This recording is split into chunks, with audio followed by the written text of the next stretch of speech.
We had an oopsie on the set. Medyo natamaan ko si Kuya Baron, hence the icing. Rumble in hell! So, this is Rocky Boy and Angel Babe. Angel Babe in the house. So, our first fight scene together with Pochay. Ponggay! Ponggay. Sobrang awkward kasi batang kapatid ko na to si Maris. Awkward. May effort na tanggalin yung awkwardness. Alam mo yung parang brother ko na to. Buti na lang close kami like Maris. Brother ko to. I can't believe na ginagawa natin. We're doing this. Pero the scene, all in all naman, for me, I took it seriously. Pero for sure, it's going to be fun.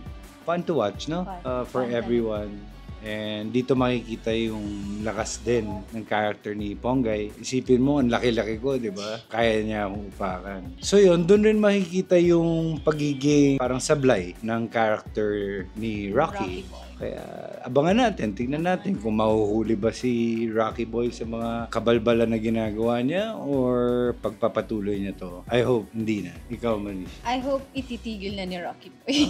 For me, yung advantage lang is magkakilala tayo. Magkakilala kami.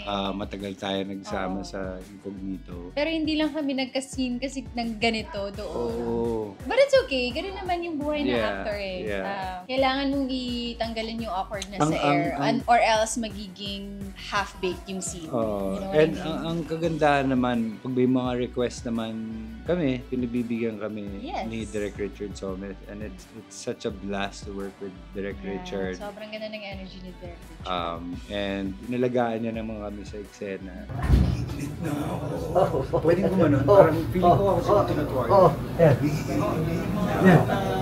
Kasi nung umpisa, hindi ko talaga alam kung paano ko gagawin tong wrestler na to, paano yung atake nito. It's my first time to do something like this. So sabi niya, isipin mo na lang na nasa WWE ka. So naisip ko, sige, ako si Macho Man, Randy Savage. May puso naman yung gawa namin, pero may hagik-gik sa dulo eh. Every time nagka-cut. Oh my God! Sorry, director. Kasi magkaroon ka sa... Talagang hindi namin alam kung comedy ba to or...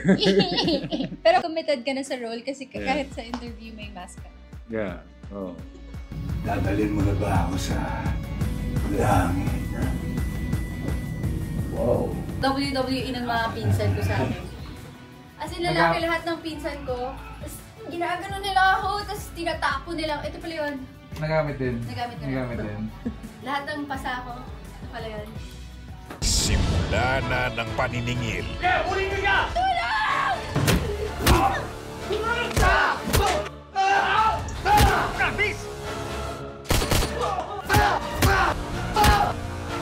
Ponggay at Tanggol magsasanib na ng bangis.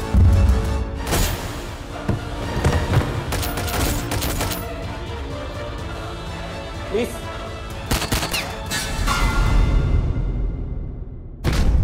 Kagantihan kita at papatayin kita!